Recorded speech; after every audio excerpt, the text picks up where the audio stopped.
तो दोस्तों आज बात करेंगे कर नैनो दीदार महल में प्यारा है पे। कुछ भाइयों की रिक्वेस्ट आई थी कि इस पे एक सत्संग जरूर किया जाए। दोस्तों मैं आपको बताना चाहूँगा कि ये जो शब्द कबीर साहब का है, ये वो शब्द है जिस पे लगभग सारे आध्यात्मिक गुरुओं का ज्ञान टिका हुआ है, इसी शब्द पे। दूसरे शब्दों में कहूँगा, जितनी भी दुकानें चल रही हैं संतों की, इसी शब्द के सहारे चल रही हैं।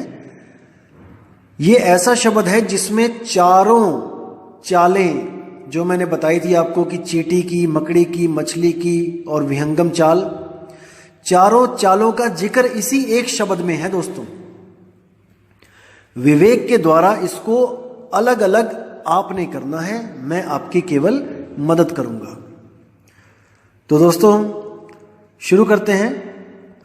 और शुरू करने से पहले मैं आपको एक बात और बता दूं कि इसमें शुरू में कुछ योगिक क्रियाएं भी हैं जो हमारे पुराने महर्षि जो योगी थे वो ये जो हैं क्रियाएं करवाते थे भक्ति शुरू करवाने के लिए, शरीर की उम्र बढ़ाने के लिए और ध्यान लगवाने के लिए। तो दोस्तों शुरू करेंगे। कर नैनो दीदार महल में प्यारा है, यानी कि हे जीव महल में दीदार करो, महल में प्यारा बैठा है। दोस्तों आपको बताना चाहूंगा कि ये जो वाणी है ये चेतावनी वाणी है, ये भाव भक्ति वाली वाणी नहीं है कि अपने परमात्मा के बारे में बताया जा रहा है। यहाँ पे ये चेतावनी वाणी है जीव को। कहने का मतलब कि कबीर साहब ने जब देखा कि सब के सब जितने भी योगी सिद्ध तपी जपी सन्यासी हैं वो सब कहाँ कहाँ उलझ गए इस शरीर में, उन लोगों को डायरेक्ट मना ना करके कि आप ये मत करो, आप ये मत करो, उन्होंने इस शब्द की रचना कर डाली और सभी का ज्ञान उठा के इस शब्द में रच डाला। अब दोस्तों याद रखना कि इस शब्द में जो कुछ भी बोला जा रहा है कि करो, दोस्तों उसका मतलब है मत करो, क्योंकि ये चेतावनी वाणी है। जैसे कोई बच्चा है, उसको उसकी मां मना कर रही है कि बेटा गली में मत जाना, वहां पे कुत्ता खड़ा है काट लेगा। वो बच्चा नहीं माना और चला गया। अब उसको कुत्ते ने काटा तो रोता हुआ घर पे आया तो मां क्या कह रही है, जा और जा गली में। तो इसका मतलब वो ये नहीं कहना चाहती कि दोबारा चला जा गली में कुत्ते से कटवाने, वो कह रही है कि तुझे मना कर रही हूं, मैं मना किया था ना मत जा। तो ये चेतावनी वाणी है, इसको समझना पड़ेगा आपको। वो मैं आपको उदाहरण देता रहूंगा कि कैसे कहां पे क्या समझने वाली बात है, मैं बताता रहूंगा आपको। तो शुरू करते हैं। कर नैनो दीदार महल में प्यारा है, काम क्रोध मद लोभ विसारो, सील संतोष क्षमा सत्य धारो, मद मास मिथ्या तज डारो, हो ज्ञान घोड़े असवार, भरम से न्यारा है, कर नैनो दीदार महल में प्यारा है। अब इस पहली कली में कबीर साहब ने एक बात क्लियर कर दी कि चारों चालों में जाने के लिए, चाहे आप कोई भी चाल को पकड़ो, कैसा भी गुरु धारण करो, पहली कली में उन्होंने बेसिक क्लियर कर दिया कि आपको क्या क्या करना पड़ेगा। काम क्रोध मद लोभ विसारो, यानी काम क्रोध मद लोभ को तजना पड़ेगा। सील संतोष क्षमा मत धारो, अपने आप को शील बनाना पड़ेगा। संतोष यानी कि ज्यादा माया के पीछे नहीं भागना है, पैसों के पीछे नहीं भागना है पागलों की तरह। संतोष के बाद क्षमा करना सीखना है। सत्य धारो, और सत्य को हमेशा विवेक के द्वारा परख के उसको अपनाना है। मद मांस मिथ्या तज डारो, मीट मांस मछली जो भी है इसको झूठ बोलना छोड़ दो। हो ज्ञान घोड़े असवार, भरम से न्यारा है, ज्ञान के घोड़े दौड़ाना शुरू कर दो, उस पर बैठ जाओ और भ्रमों से बाहर निकल जाओ। अब जो ये पहली कली में जो ज्ञान बताया है कबीर साहब ने, ये ज्ञान हर पंथ का बेसिक ज्ञान है। यानी कि कोई भी गुरु धारण करने से पहले ये चीजें आपको करनी पड़ेंगी। मीट मांस दारू मच्छी अंडा सिगरेट तंबाकू बीड़ी जर्दा हुक्का सब खत्म करना पड़ेगा। भक्ति इसके बाद स्टार्ट होगी। और जो लोग ये नहीं छोड़ पाए और कहीं से नाम ले लिया, गुरु से झूठ बोल के, गुरु से नाम लेने के बाद भी इसमें से अगर कुछ अंडा मीट मांस कुछ खा रहे हैं, तो उसकी भक्ति कभी पूर्ण नहीं हो सकती। पूर्ण तो छोड़ो, उसकी भक्ति शुरू नहीं हो सकती, बिल्कुल भी नहीं। ये तो आपको तजना ही पड़ेगा। तो दोस्तों, अब जो दूसरी कली है उसमें क्या बताया गया है, इसमें योगियों का ज्ञान आता है। कहते हैं, धोती नेति वस्ती पाओ, आसन पदम जुगत से लाओ, कुंभक कर रेचक करवाओ, पहले मूल सुधार कारज हो सारा है। यानी कि इसमें बताया गया है कि सबसे पहले क्या करवाना है। जो योगी हैं वो क्या करवाते हैं, धोती नेति वस्ती करवाते हैं, आसन लगवाते हैं। ये जल क्रियाएं होती हैं। धोती में 3-4 उंगल जो चौड़ा कपड़ा होता है और 7-8 हाथ लंबा जो कपड़ा होता है, उसको पानी के साथ निगल लिया जाता है और कुछ देर के बाद उसको जैसे निगला है वैसे ही खींच के बाहर निकाल दिया जाता है और उसी के साथ पेट की जितनी भी गंदगी होती है वो बाहर आ जाती है। बस्ती में क्या होता है, बस्ती में गुदा द्वार से पानी को अंदर डाला जाता है और जो वहां पर मल जो जम गया होता है उसको उसी द्वार से बाहर निकाल दिया जाता है। और नेति में एक रेशम की डोर होती है जिसको योगी नाक में से डाल के गले से निकाल लेते हैं। पहले एक नाक के सुराख में डाला, गले से निकाला, फिर उसको खींच के आगे पीछे करके जो जितनी बलगम होती है, जितनी भी गंदगी होती है उसको बाहर कर लेते हैं। फिर वही क्रिया दूसरी नाक से करते हैं। तो ये धोती नेति इसी योग क्रिया का एक अंग है। अब रेचक, पूरक और कुंभक क्या होता है, इसको समझेंगे। पूरक का अर्थ होता है श्वास लेना। जैसे ही हम श्वास लेते हैं अंदर को, वो पूरक कहलाता है। और रेचक का मतलब होता है श्वास छोड़ना। हम लोग जन्म से लेकर मृत्यु तक पूरक और रेचक ही करते रहते हैं। यानी कि श्वास लेते हैं, श्वास छोड़ते हैं, श्वास लेते हैं, श्वास छोड़ते हैं। और श्वास लेने और श्वास छोड़ने के बीच में जो एक गैप होता है, जहां पे हम ना श्वास ले रहे हैं और ना छोड़ रहे हैं, जिसको ठहराव कहते हैं। जब हम ठहरते हैं श्वास लेने के बाद छोड़ने के बीच में, उसको कहते हैं कुंभक। और इसका अभ्यास कैसे किया जाता है, जैसे आप श्वास छोड़ें तो आप ऐसे छोड़ें कि छोड़ते ही जाएं, छोड़ते ही जाएं, छोड़ते ही जाएं, जब तक सारी सांस खाली ना हो जाए। छोड़ते रहें। जब आप छोड़ देंगे तो वहां पर आप रुक जाइए, श्वास मत लीजिए, थोड़ी देर रुकिए। और जब लगे कि अब नहीं रुक पा रहा हूं, तब श्वास ऐसे लीजिए कि पूरा अंदर तक भर लीजिए, लगातार एक ही बार में। जब आप और सांस ना ले पाओ वहां तक इसको पूरा भर लो और फिर एक गैप दो, श्वास मत छोड़ो। और जब लगे कि अब श्वास छोड़नी ही पड़ेगी, तब फिर ऐसे श्वास छोड़ो कि लगातार छोड़ते ही चले जाओ। तो ऐसे ही ये क्रिया करते जाओगे तो रेचक, कुंभक, पूरक में आप माहिर होते जाओगे। आपका शरीर स्वस्थ होता जाएगा, आपकी आयु लंबी होती जाएगी और आपके अंदर जितने भी वायु के विकार हैं वो सब के सब इसके द्वारा ठीक हो जाएंगे। तो ये हो गया योगियों का योग। अब कुछ गुरु ऐसे भी हैं जो इसको बताएंगे भी नहीं आपको। जब ये वचन पढ़ेंगे, कर नैनो दीदार महल में प्यारा है, इस लाइन को जल्दी जल्दी बोल के इसका अर्थ भी नहीं करेंगे, क्योंकि जनता ये ना पूछ ले कि गुरुजी आपने पहली पौड़ी तो छोड़ ही दी, आपने ये सब तो हमें कराया ही नहीं, आप सीधे दूसरी पौड़ी पे कैसे चढ़ गए। जैसे कई पंथ सीधे त्रिकुटी से चढ़ना शुरू करते हैं तो उनपे तो ऑब्जेक्शन उठा देते हैं ये ऐसे गुरु कि भाई नीचे से क्यों नहीं स्टार्ट कर रहे हो, ये पौड़ियां क्यों छोड़ दी। अपनी बार में इस पौड़ी को छोड़ देते हैं क्योंकि कोई पूछने वाला नहीं है इनको। संगत थोड़ी नहीं पूछेगी गुरु से। ये तो क्रॉस क्वेश्चनिंग हम जैसे लोग करेंगे कि भाई जब करना है तो पूरा करो, वरना जहां मर्जी से शुरू कर दो। तो इसको समझना है, विवेक के द्वारा इनकी चालाकी को पकड़ना है दोस्तों। अब आगे क्या कहते हैं, मूल कमल दल चतुर बखानो, कलिंग जाप लाल रंग मानो, देव गणेश तह रूपा थानो, रिद सिद्ध चवर ढुलारा है। कि सबसे नीचे जो मूल कमल है वहां पर एक ऐसा कमल है जिसके 4 पंख हैं, 4 पंखुड़ियां हैं जिसकी, और वहां पे लाल रंग निशानी है वहां की, कि आपको लाल रंग महसूस होगा वहां पे।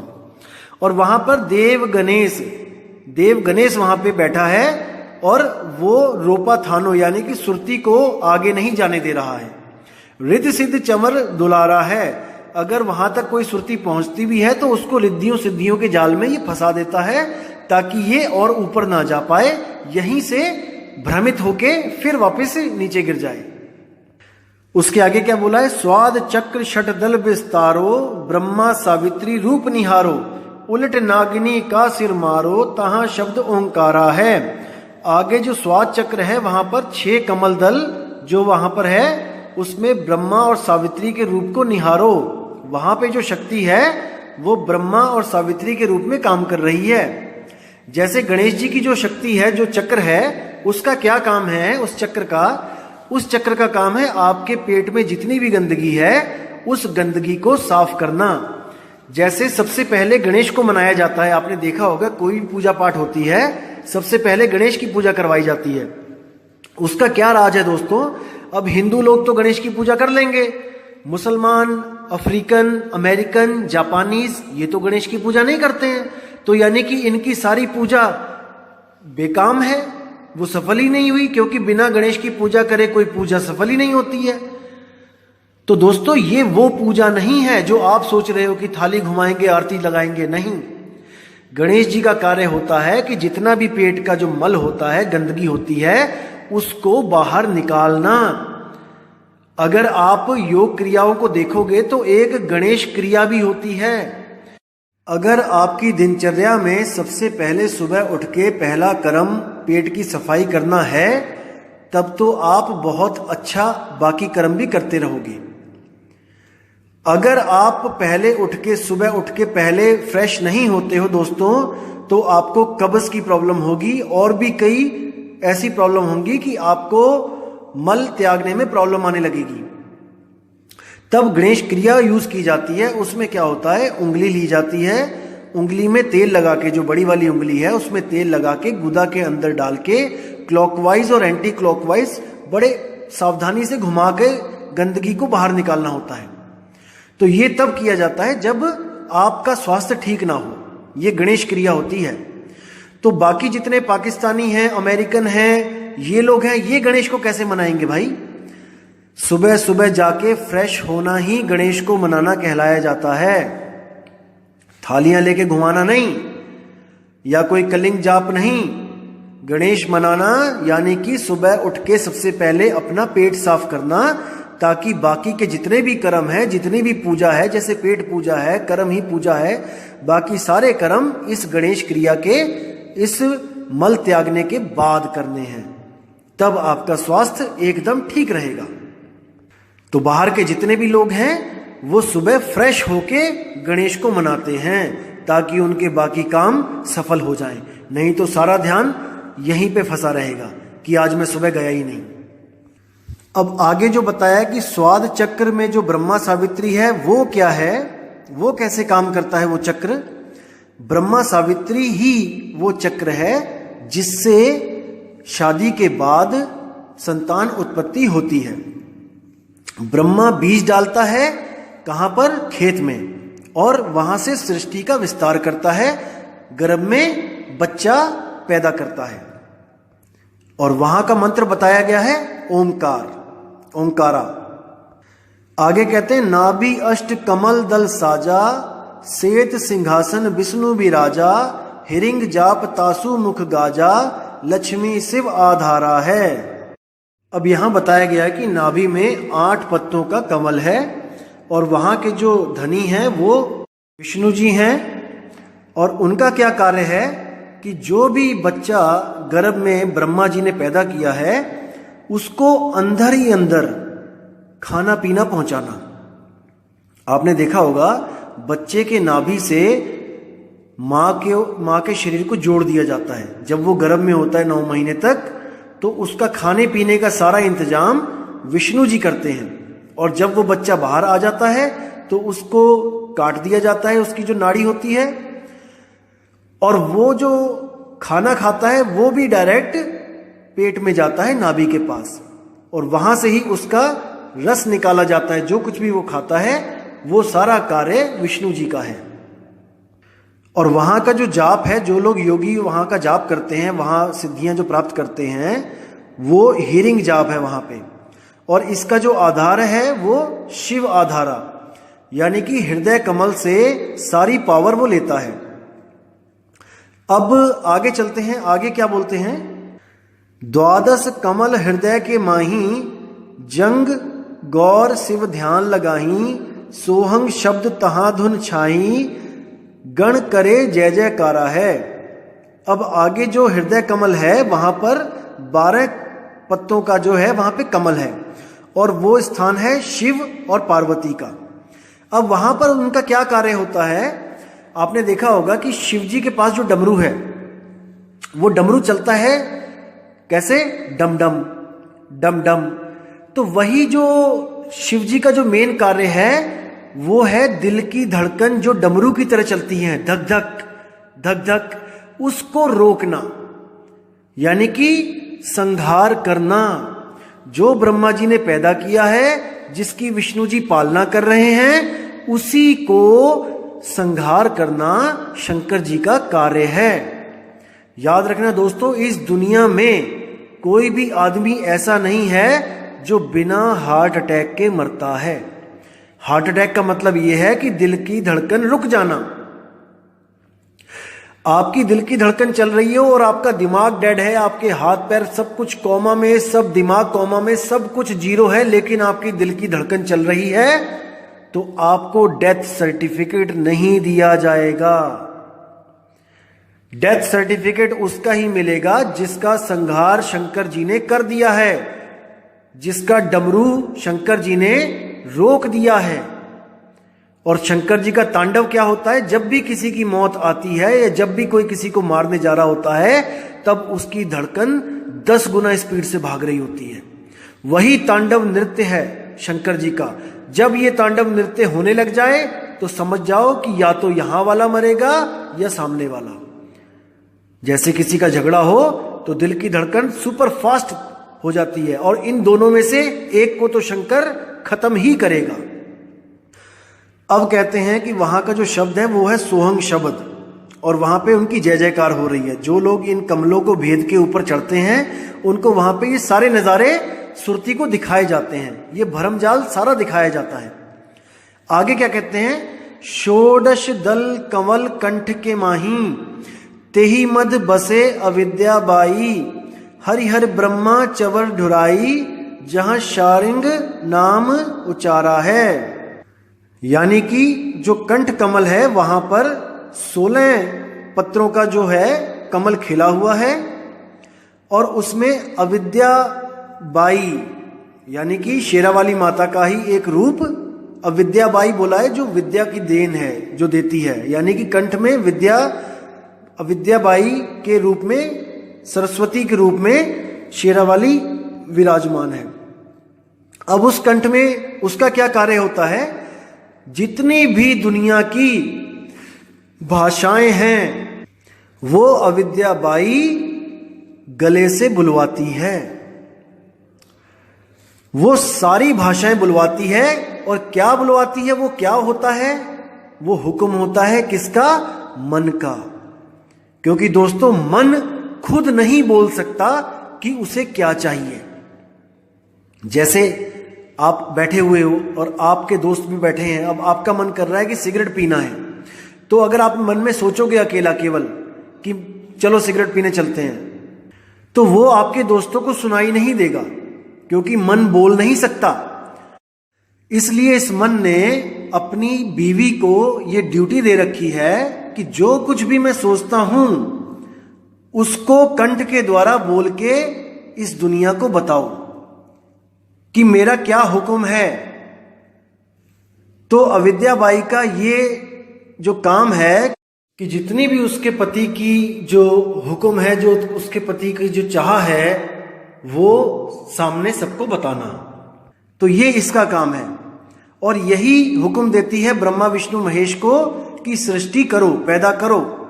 ब्रह्मा जी को हुक्म देती है कि बीज डालो, विष्णु जी को हुक्म देती है कि जो ब्रह्मा जी पैदा कर रहे हैं जीव उनको आप भोजन पानी दो, और शंकर जी को आदेश देती है कि आप समय आने पे उनका संहार कर दो। इसी के द्वारा सारी सृष्टि इन्हीं 3 गुणों के द्वारा पैदा, पलती और खत्म होती रहती है। और वहां का जो साधु वहां पहुंचते हैं, वहां का जो मंत्र है वो श्रृंग है। अब आगे कहते हैं, ता पर कंज कमल है भाई, बग भौरा दुई रूप लखाई, निज मन करत तहां ठकुराई, सो नैनन पिछवाड़ा है। अब यहां पे कह रहे हैं कि आगे एक कमल जो है वहां पे खजाना छुपा हुआ है, जैसे कंज मैंने होता है खजाना। ता पर कंज कंवल है भाई, ऐसा कंवल है वहां पे कि खजाना छुपा हुआ है उसमें। बग भौरा दुई रूप लखाई, बग होता है बगुला, भौरा होता है जो काले रंग का भौरा होता है, यानी वहां पे काला और सफेद दोनों तरह का आपको प्रकाश दिखेगा। जैसे अभी आप आंख बंद करोगे तो काला दिख रहा है, लेकिन जब आप इस योग को करते करते वहां पहुंचोगे तो वही काला जो है वो प्रकाश में चेंज हो जाएगा, वहां पे प्रकाश ही प्रकाश हो जाएगा, वहां पे ज्योत जग जाएगी। तो कहते हैं वो ज्योत क्या है? वो परमात्मा नहीं है भाई। निज मन करत तहां ठकुराई, वो मन है। जैसे नानक साहब कहते हैं, मन तू ज्योत स्वरूप है। तो उस ज्योत को जितने भी संत हैं वो सब परमात्मा मान के वहीं रुक गए, उसी को परमात्मा मान के उन्होंने सोचा कि हमें तो सब कुछ मिल गया। अब आगे क्या कहते हैं कि निज मन करत तहां ठकुराई, सो नैनन पिछवाड़ा है। आंखों के पीछे जो लोग कहते हैं कि एक दिया जल रहा है और वो परमात्मा है, दोस्तों वो असल में मन को परमात्मा मान के बैठ गए हैं। यही दुविधा है कि कबीर साहब के ज्ञान को कोई समझ नहीं पा रहा है। कबीर साहब कहते हैं, आंख न मूंदो कान न रूंदो, तनिक कष्ट मत धारो, खुले नयन पहचानो हंस हंस, सुंदर रूप निहारो। कबीर साहब ने कभी इस रास्ते में जाने के लिए बोला ही नहीं। वो कहते हैं आंख बंद करनी ही नहीं है। ध्यान तो बहुत दूर की बात है, उस ज्योत में कोई ध्यान लगाना है या उस ज्योत के दर्शन करने हैं, बहुत दूर की बात है वो तो। और कान भी बंद नहीं करने हैं। कोई कहे कि कान बंद करके धुन सुननी है, वो भी नहीं। कितने ही पंथ इंडिया में कान बंद करके अंदर की जो 5 तत्वों की धुनें हैं, उन 5 तत्वों की धुनों में ही उलझा देते हैं। इसी को योगी भ्रमरी प्राणायाम भी कहते हैं।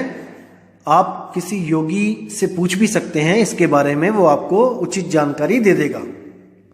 लेकिन ये सब कबीर साहब के मार्ग में बिल्कुल निषेध है, ऐसा कुछ नहीं करना होता है। अब आगे क्या बोलते हैं, कंवलन भेद किया निर्वारा, यह सब रचना पिंड मंझारा, सतसंग कर सतगुरु सिरधारा, वह सत्य नाम उच्चारा है। अब कह रहे हैं कि मैंने जो इतने कमल बताए आपको यहाँ पे, ये सबका मैंने जो भेद खोला है, ये सब पिंड की रचना है। और यहां तक जो भक्ति करते हैं वो चींटी की चाल के द्वारा भक्ति की जाती है। चींटी की चाल के द्वारा यहां तक ही पहुंचा जा सकता है। इस चाल के जो भगत होते हैं, जो इस चाल से भक्ति करते हैं, चींटी की चाल से, वो स्वयं को भी साकार मानते हैं। और जैसे इन चक्रों पे शंकर, पार्वती और गणेश इन सबको साकार मानकर चढ़ाई करते हैं, तो ये परमात्मा को भी साकार रूप में ही मानते हैं। लेकिन इनको इतना तगड़ा भ्रम जो मन देता है, भुलावा देता है, ये समझ ही नहीं पाते कि इनके साथ क्या हो रहा है। दोस्तों काफ़ी लंबा है ये शब्द और काफ़ी टाइम हो जाएगा इसको बनाने में, काफ़ी लंबा हो जाएगा ये। तो मैं इसको 3 पार्ट में बनाऊंगा और मैं जल्दी ही पोस्ट करूंगा। जब तक आप इसको सुनिए और अपने विवेक को जगाइए। अब मैं आपसे विदा चाहूंगा दोस्तों। जय गुरु बंदी छोड़ वैराग साहिब, जय गुरु बंदी छोड़ मदन साहिब जी, जय जय गुरु बंदी छोड़ सतगुरु सत्य कबीर साहिब। आप सबकी सदा ही जय हो। साहिब बंदगी सत।